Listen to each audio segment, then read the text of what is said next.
time again for another Willie's Ramblings and Pickup video. Well, this time around, I think it's been a while since I made the last one. I've visited a lot of different places. I've been to a lot of different places as well. One of the first places I visited this past, I think 2 weeks ago, was I visited my friends over at Lost Ark Video Games in Greensboro, North Carolina. I always love stopping by that store when I'm in the area. Always see some of the neatest stuff in there. Also stopped by my bud store, Retro Artifacts, in Maryville, Tennessee. Another great place to stop and check stuff out in and everything. It's a pretty cool store. When I was in Cleveland this week, I visited Jay's Video Games in Lakewood, Ohio. Nice little store. I guess they've been there for about 15 years. Had a nice collection of stuff in there. I really liked the little bead art signs they had for the different consoles they were selling and everything. I thought those were pretty awesome. Pretty neat store. Check it out if you're ever in the area. Also visited a really other cool store there in Cleveland called Video Game Connection. This store has all sorts of stuff. A lot of boxed items, a lot of hard to find items. Prices are kind of average, they're not too bad. It's a really great store. It's one of my favorite stores to visit when I go to Cleveland, Ohio. Also, while I was in Cleveland, Ohio, I visited a pinball arcade up there called the Super Electric Pinball Arcade. Really nice place. They have a little bar in there. They serve some food. They have a lot of great pinball machines there. I saw a lot of old favorites I haven't seen in years. For example, the Yukon. That was a pinball game from the early 70s I remember playing. I actually like it. I forgot how small those flippers were on that game. They're tiny guys, itty bitty little flippers. Funny to see. But it's actually a fun old pinball game that I enjoyed back then. I saw another pinball game I really like. I haven't seen in a long time. It's Paragon. I absolutely love the artwork on this table. It's a wide body pinball, so it's much wider than a normal machine. But the artwork is what really drew me into this initially. I haven't played this game in a number of years. I was really happy to see it there again. The whole reason why I stopped by this place was, one, I wanted to play some pinball, of course. But on their Facebook page, they showed a picture of Haunted House, and I was hoping they had Haunted House in there. They rotate their stock quite a bit. They sell games, they buy games, and they rotate what games they have in there all the time. So usually when you go there, you're going to have a different lineup of games, which is kind of cool. Actually, when I arrived, they were in the process of changing games out. It's a pretty cool place to visit. If you're ever in Cleveland, Ohio, definitely check out Super Electric Pinball Arcade. It's an awesome place. Let's see, where else did I visit? Talked about that, talked about that, talked about that. Can't think of anything else I visited. Did see a couple of movies, though. I saw Call of the Wild with Harrison Ford. I love the book. That book was one of the earliest ones I did a book report on when I was real young. Fell in love with the book. It's one of my favorite stories. They did a pretty good job, translating it to the big screen. I know a lot of people have a problem with the CGI dog. I really don't care. I just like the story, and it conveyed the story pretty well. It's actually a really good book to read.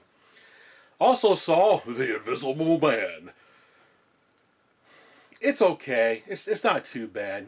It was very entertaining, and it had some really good jump shock moments in it that it caught me by surprise, which I really enjoy when that happens to me, when I get caught by surprise like that watching a movie.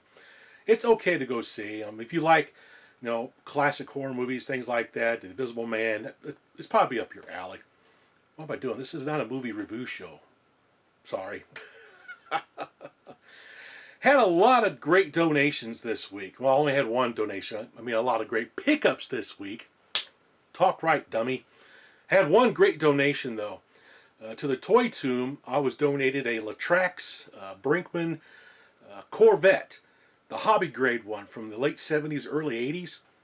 I'll be doing a video on that here in the near future. I'm trying to rebuild it right now. It works. The only thing that's wrong with it is it needs a new battery pack built for it, and I'd have to find a new steering servo. It's an odd size steering servo, and it is analog. So I got to figure out how I'm going to get that replaced, so I make a nice video showing it running around and everything. That's going to be in the future sometime. Anyway, I had a few people complain about my intro lengths. So I'm going to try to cut them down to maybe 10 seconds or so, like the Arcade USA ones are now. You got that short little intro and everything. I'll try to cut down the Toy Tomb one. I think Mamecade is already kind of cut down. ColecoVisions, I could probably cut down to make those videos, the ColecoCAD ones. But I'm going to work on cutting down my intros or something. I just like the long intros, so I'm going to try to cut those down. They are kind of annoying. And same thing with the outros. I'm just going to have a real short outro from now on. I'm not going to do the long ones like I used to, where I was advertising all the different stuff.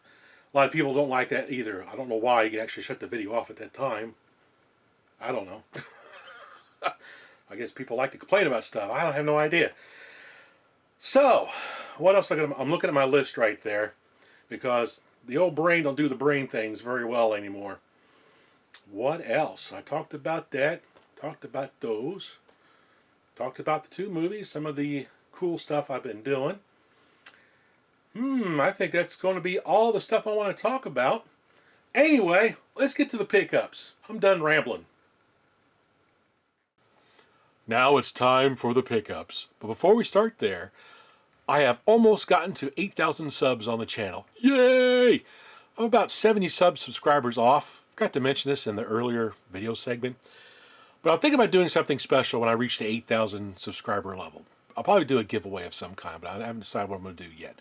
So just keep your eyes peeled for announcements on that, either on the videos here, or on the Arcade USA Facebook page.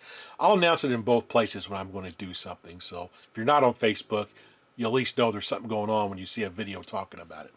Anyway, first pickup, Kicks. This is a great translation of the arcade game to the Atari Lynx. I love the Atari Lynx. I was pretty happy to find this. I've been trying to collect games for my Atari Lynx that I really, really like, and especially arcade ports. It was like $10. Wasn't too bad. Picked up another Atari Lynx game. This is Hydra. Driving a jet ski with guns. Awesome. This is still sealed too. Pretty cool. This is a really fun game too. I had this game when it first came out, but I sold it off a long time ago. So I got it back in my collection so I can talk about it sometime. I don't have a whole lot of Lynx games. Most of them I have are in the box, but I do have a few loose ones. But I plan on doing some Lynx videos sometime in the near future. I think I've already done a couple so far. But I plan on doing some more here very soon. For my ColecoVision, I picked up Ladybug. Now, I know I don't need to pick this up because I can play the ROM with my CollectorVision Phoenix. But I picked this up mainly for the ColecoCade 2400 video series and for the next episode of Atari Visions. We'll be talking about this game on Atari Visions coming up in the near future. So I wanted to pick up the actual cartridge for that so I can go through an unboxing video stuff with the ColecoCade series. Also picked up Space Fury. This is another fun arcade game. Translation to the ColecoVision. Looking forward to doing a ColecoCade on this one as well. For the 2600, I picked up Phu Yen. Oh yeah. Love the arcade game. So I'm looking forward to covering this on the Atari Cade 2600 series. I love the box, man. A little gatefold box there. Use only left controller for 1 or 2 players. Neat cartridge design too. So I'm looking forward to covering this on the next Atari Cade 2600 video. Also picked up for the 2600, Blueprint. Another fun arcade game that I like. It's like a combination of a maze game, a puzzle game, and a shooter. It's kind of cool. We talked about this game on the Atari 5200 Super Community. And I think I did an Atari Cade 5200 on it too. I can't remember. But I'll be doing an Atari Cade 2600 on this in the near future and giving this game another play on the old 2600. Actually, it's quite a bit of fun. Also for my 2600, I picked up Space Jockey from VidTech. This was actually donated to the show by my buddy Will over at Retro Artifacts.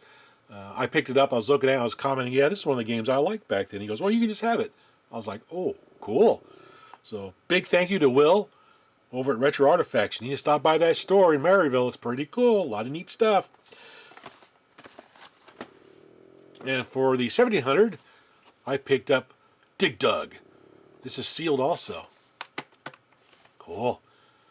So that'll be part of the Atari Cade 1700 series when I get to this game. It's actually quite good on the 1700. It's not bad at all. Now this is something I didn't pick up. I bought off eBay. I purchased off eBay the Soccer 2 from Mattel Electronics. I had one of these when they first came out years ago. And it's actually a pretty fun game, although I can't remember how to play it with the darn. Even though I read the instructions on the back, I still get confused. But I picked it up off eBay. It was like 20 bucks. The reason why it sold for so cheap is because even though it powers on, none of the controls worked. So I went ahead and took a chance. I bought it to see if I could fix it. And yes, I did. I found a couple bad solder connections in there, so I fixed those. And I cleaned up all the little pads for the controls, and now it works perfectly fine. So now all I got to do is find a battery cover. I know the baseball and the football 2 cover will fit on here, but it'll be like green or brown. I don't think I really want to do that. I wish I had a 3D printer, because I think there's a 3D file for a replacement door for these. I can see if I get someone print one off for them, or I could print one off in white or even in the glow-in-dark material. That'd be kind of cool. Just to keep the battery in there. It's actually a pretty fun little game. I did enjoy it back then, so I plan on doing a video on this sometime in the future. I got to download the PDF manual for it so I can learn how to play it again. Because old Willie don't remember half the stuff he used to play back in the day. Also picked up, for my VFD collection, yes, a Tandy Cosmic Faraway 3000. Now, I've got the yellow one you saw in an earlier video. That was the 1000. It has, blue graphics on it and stuff. And then they made the 2000, which I don't have in my collection yet. I will eventually get it. Then they made the 3000, which, amps up the gameplay a little bit. And it has more colorful graphics on it. This is actually a really cool version of the game. This is the one I would have liked to have had back then instead of that 1000 I had. I never had this when it came out. So I was pretty happy to add this to the collection. It works perfectly fine. It does have the battery cover. No corrosion. Picked this up at the Video Game Connection up in Cleveland this week. So I was pretty shocked and happy they had this thing there. I almost missed it because it was on a bottom shelf in this little alcove thing behind glass. And I walked around the corner, getting ready to leave, and I caught a glimpse of the red. I was like, what's that? Oh, it's a Cosmic 3000. Pfft, I grabbed it. I just had to get it. Also picked up, you've already seen a video on this probably. I picked up the new Atari Flashback Portable, the wood grain edition, that was only sold at Dollar General. These are going for like 25 bucks back on Black Friday in 2019. And I don't know why I didn't go pick one up. I remember seeing it advertised in the newspaper, but I didn't go pick one up. And I happen to remember that they had these things. So I went to my Dollar General to see if I could find them. And of course they weren't out on the shelves. So when I got to the counter, I asked, did they have any of these in stock? I showed them a picture of what I was talking about. And they had one right behind, they had two of them actually. They had one behind the counter. So I picked it up. So if you go to Dollar General looking for this thing, and you don't have any out on the shelf, ask. Because they may have one or two behind the counter. So you just never know. So I was pretty stoked to go ahead and get this, because I like this little unit. It only has two problems. One, no paddle for the paddle games. I hate playing paddle games with a D-pad or a joystick. And the sound is still kind of, it's not the greatest sound. It sounds kind of tinny and stuff. But other than that, I like these little Atari Flashback portables. I got the whole set, starting with the original up to this one right now. So pretty cool. Pretty excited about that. And then I had a really cool donation to the Toy Tomb. I had a vintage Latrax hobby grade Corvette. Look at this, got a metal frame on it and everything. That is cool. I remember seeing these at the hobby stores back in the late 70s, early 80s.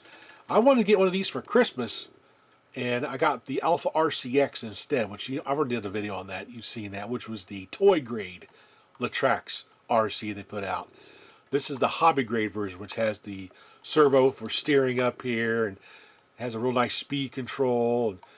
And it has NiCad batteries on it. The batteries are pretty much dead. I couldn't revive them. So I'm going to build another battery pack for it. But this portable car has another problem. It has a problem with the steering servo up here.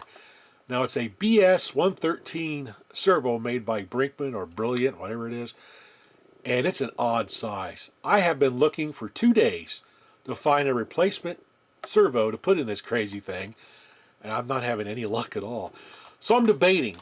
Should I abandon the search for a replacement servo to keep it all original with NiCad batteries by building another NiCad battery pack? Or should I convert this over to modern electronics? Now, it won't be original anymore, but at least you'll be able to drive it around and all that good stuff. It's kind of a cool little car. I'm kind of on the fence what I want to do with this crazy thing. What do you think I should do? Should I keep it all original and attempt to try to find a replacement servo, or should I convert it over? I like the rear end, man. That's so cool. Brilliant. LTX 40. Awesome. Y'all, check out this. Oh, check out the radio it came with. I remember these quite well. Look at this. Big old metal box. So you got your steering wheel. You got your trim adjustment there. The frequency it runs on. Got our throttle here on the side with the trim adjustment also. On-off switch and a little battery level indicator. Isn't that something? I remember these quite well from my dad's RC cars and stuff that he had. He had a Futaba one, I believe, that looked something like this. But like I said, everything works. It's just I can't steer the crazy car until I fix that servo. I can hear the servo trying to work. I did try to take it apart and the freed up, but it's pretty messed up in there. I don't know what happened to it. The servo is just really, really stiff. I couldn't free it up. But anyway, I'm rambling. That's all the pickups for this time. So, until next time, everyone, hope everybody has a great retro hunting time out there if you do that kind of stuff. If you do a lot of retro hunting and do videos about pickups like I do, comment down below. Share your videos of your pickups, because I like to watch those as well. And it'll give other people to see what kind of stuff you've been picking up. As always, everyone, thanks for watching.